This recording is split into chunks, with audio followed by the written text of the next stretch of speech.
Mutual dependency is a necessity to social well-being. Nobody is everyone, and your opinion is not a fact. Stating an opinion in an objective-sounding tone does not magically make a subjective opinion into a fact. Your opinions are objectively subjective, no matter how you frame it. Even if it's a majority opinion, you can't just stomp out the plurality by taking your standards and applying it to everything that you're going to say as if it's just a given that your standards are everybody else's standards. If you're pointing out logical fallacies that people are using, then you're teaching your audience what that logical fallacy means. Maybe don't employ that later in a different conflict that you are less confident engaging in. People who address infighting way more aggressively than they do when they engage with their political opposite. You need to fucking know your place. You need to know your place. Your place is this. Baboon brain dumbass, no discernible politics whatsoever. Are probably people who treat their own label like a social club that they can gatekeep who can and cannot apply to it. You'll usually find them saying things that happen to be the majority opinion because they're not there for the reasons that most people might be there. They're there because they need clout. Fair enough. That's all well and good. If that's what you're doing, that's your business. But it's when you are so set on that objective that people that are there for actual ideological reasons become a problem for you. If anything that they say regarding any kind of progressive movement is contradicting something that you have been ingraining into your rhetoric for a while, let's say because you collaborated with certain content creators and merged your audience with theirs, and their audience is much bigger, so now if you are contradicting that person's rhetoric, you are setting that audience against you and you're going to get eaten alive, so this is just what you believe now. That sucks. I'm sure you didn't know what you were getting into when that happened. That doesn't mean that you need to start infighting like way more aggressively than you do when you're addressing the worst right-wing pundits around and not necessarily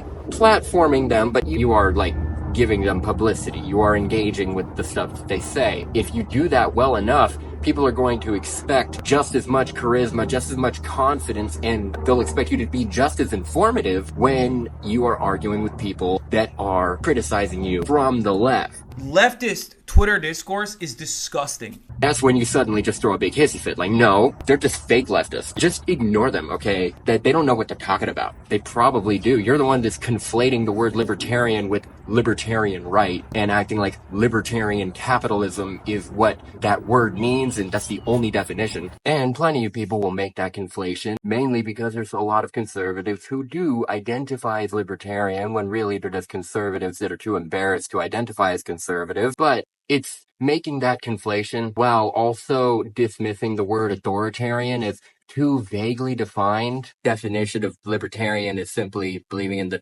doctrine of free will. But authoritarian, somebody who favors or enforces strict obedience to authority at the expense of personal freedom, that is too vaguely defined and is an empty buzzword people will only make towards you because they're also right-wingers, and that's the only explanation. There's no philosophical ambiguity here, and all of the left is just one singular club, and you are for some reason in charge of who can be identified as such because you don't actually care about the principles that you claim to stand for. When people that actually have a lot in common with you are criticizing a position that you're coming from, you don't have the usual comebacks that you would normally use against your average right-winger. Now you have to try. Can you do that? You as an ideologue have to try to engage with the other ideologues that are engaging with you. You have to stop using the left as an umbrella term and instead identify the people within that umbrella, actually understand that there are different ways of looking at something. Can you do that? Can you acknowledge that there are multiple types of left wing without calling the other leftists who aren't exactly like you a bunch of Nazis? Can you acknowledge the other types of leftists that exist on this spectrum without getting defensive of Joseph Stalin? Can you do that? What's the worst that's going to happen, right? Surely you're not conflating the word libertarian with only this type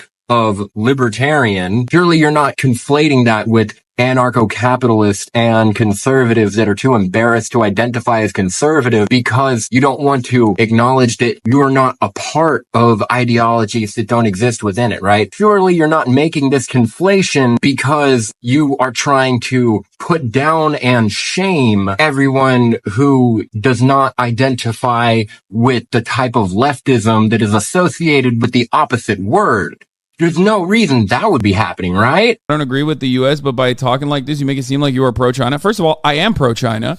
Okay, so make no mistake on that front. I don't think that I do not think that China is fascist. I think that they are authoritarian. I am definitely pro-China, as pro-China as it gets. Surely you're not just dismissing the word authoritarian as too vaguely defined and an empty buzzword because you're trying to distance yourself from it, when really the best thing you can do to distance yourself from authoritarianism is to not get weird and defensive over critiques of authoritarian talking points, right? Surely if we can all agree that there is a genocide going on right now against Palestinian people, that they are being occupied by an authoritarian state, surely you wouldn't be okay with Russia doing that to Ukraine, right? NATO is 1000% an aggressor outside fucking force, okay? Russia is not. Russia annexing its own territory full of its own fucking people is not the same as NATO being like, we're gonna turn your country into a fucking base and put literal fucking military bases and rockets into your country. Saying that Russia is grabbing their territories is a total bullshit. They are grabbing the territories of what, Soviet Union, the empire that collapsed. People there identified themselves as Ukrainians, especially my generation. Hasan here basically called me and Rick specifically literally Russians. He called us Russians just because we are from the Russified areas that were But that's Russian propaganda, right? Yes, exactly, thank you, that's where I'm going. The repeating of Russian narrative, they say those people are Russians, they speak Russian, that means they're Russian. This is the imperialism, colonialism that this guy supposedly hates. It doesn't make any goddamn sense to be defensive over Putin? Fucking Putin? Hey, you know who else is defensive over Putin? Fucking Nick Fuentes. I hate poor people. You want to be like Nick Fuentes? Because it's really weird when you're spitting all of these progressive talking points and then on board with the occupation of Ukraine, and the only difference that can be spotted between you and far-right figures that are doing that is that they're congratulating them on it, and you just don't want to talk about it. Unless you're making fun of hypothetical teenagers with the Ukrainian flag in their profile name or whatever. And that's the only time that you want to give that acknowledgement. I don't know about you, but that seems a little sus to me. It seems like Bolshevism. It seems like the equivalent of going back in time to before the Holocaust and seeing individuals that are really mad at big private banks, greedy institutions that are hoarding too much money. Like, yes, that is a bad thing, but also kind of a weird time to be focusing on that. This kind of corruption is specifically wrong when you're discussing it with people that are in opposition to the culture war and nationalism within their own country than when people are just as rebellious overseas, halfway across the world. When they're doing it, it's because they have some kind of secret Nazi sentiment that things would just be a lot better if they just integrated with their higher institutions and their upper class and they just let their state force whatever they want to enforce without question. Or is that a little too inconsistent?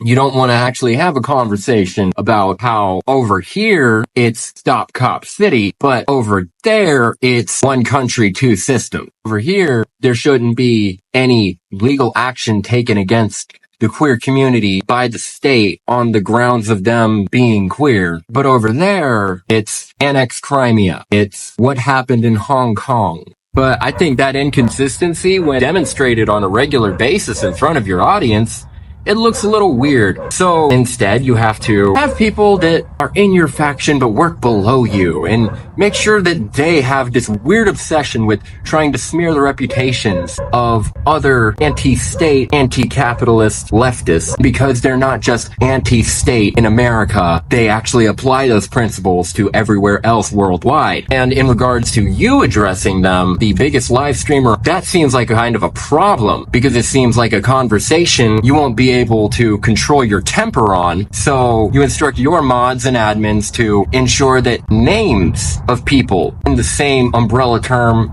of the left are completely banned from being entered into any kind of chat log, any kind of Discord server, that they cannot even be mentioned. Their existence has to be shunned entirely. My issue as a trans person is the fact that you, a guy that isn't super well versed on trans shit, brought on a known transphobe knowing he might bring up transphobic shit. You aren't exactly a Vosh at trans debates. I hope that the rest of your life is as horrible as it is every single day. Okay? There you go. Suck my dick. I despise you. I despise you more than anything else on the planet. You are fucking cancer, okay? You are cancer in this community, and you're cancer in every community. Suck my dick. For the past 15 months, you've been able to fucking hide in these ranks. You catboy fuck. Move your catboy ass out of here. You are never welcome. You are never going to be unbanned. No matter how difficult it is, no matter how much you want to get unbanned, I will never unban you. You are now banished into the fucking shadow realm. And then all of your activity on Twitter is reposting, retweeting, liking, and supporting every type of disingenuous character assassination and attempted pedo jacketing on said individuals. Right, that reminds me. Gotta take care of that. You know what you did. Because if you focus too long on shitting on anarchists, it will bring into question what the fuck it is you actually believe. It just seems like you really don't want to argue with anybody that is being very critical of the president of China, of Vladimir Putin, of Lenin, of addressing what Marx actually said and how attempted communist countries have contradicted the writings of Karl Marx, completely omitted the writings of Bakunin or Proudhon, because those are actual efforts to decentralize the state and to create a more voluntary society. It's more focused on describing solutions to a problem rather than identifying the problem and just getting mad about the problem. It's weird. And it's weird how every single political spectrum debunked video happens to be made by the same tanky-ass channel that has this bizarre hate boner for Vaush and Keffels, and depending on who we're talking about, spends more time foaming at the mouth over other people on the left, not to mention a couple jabs at Dreg, who will be pronounced J-Reg because you don't actually watch him. Your community hates him. Always the same crowd that has to do that kind of video on why the political spectrum is debunked, should be destroyed. You have to find all of these convoluted political spectrum quizzes that are made with an obvious bias in mind, filled with all of these questions that take away from its actual usage. Instead, identify this graph as something that is literally applicable, that labels mean you have to adopt this strict mindset. All of your beliefs have to be in accordance to what your qubit on this spectrum technically represents, and there's no abstract personality that goes into it. There's no complexity there. When labels aren't always bad, they're simply meant to be used as a sense of utility, to define a general archetype, to find a crowd of people that you identify with. It doesn't mean you have to believe in literally every single thing that belief comes with. Just imagine they're all a bunch of lenses that help you see in some way when you have a shit vision. You put one on, and it doesn't always have to matter that that lens gives you perfect 20/20 vision. What matters is that before you couldn't see, and right now you can, making these questions on the quiz useless, more of a detour, something to throw people off. There's only two questions that come to mind, and it's not to be asked as what you think about every single issue, but more like a dialogue wheel. And you walk up to any situation, political or not. If anything, you should depoliticize this compass, and you can use it in regular everyday situations. Is this a situation that calls for individuality and personal approach, or is it something that calls for collective action and solidarity? That is one question. And question number two, how much power, if any, should be given to an institution or a state or a system? and how much individual liberty and personal freedom can be permitted in said context. Just those two questions, frequently applied to different situations as you go on about your life. Not 40 questions about what you think of queers, what you think about government spending on some foreign project overseas and oil and yap. It just throws people off, obscures something that is very helpful and quite simple by making it needlessly complicated. And it seems like crowds of people do not benefit from seeing a political spectrum in this manner. Somebody tell Ground News, this is not a political compass. This is a political compass. I will use your application when this is the political compass that you are applying. I don't know much about what it means when it says that this many right-wingers did a review on this article and this many left-wingers did and this many people in the center did, when it's an issue that sparks debate between people in the same community. It doesn't tell me anything when that's what's going on. And it seems there's a lot of people out there that don't want anything to be that descriptive. 4 ways of looking at something, that's too complicated for you. That's too much of a bare minimum right there. It just has to be 2 in which you can frame it as good versus evil, and then a bunch of dummies in between who don't understand how to think critically. I swear, some of you acting like the fucking pronouns guy, except that instead of pronouns, it's psychological ambiguity, moral ambiguity. You possibly being not the worst person or the best person, but just like a complicated person.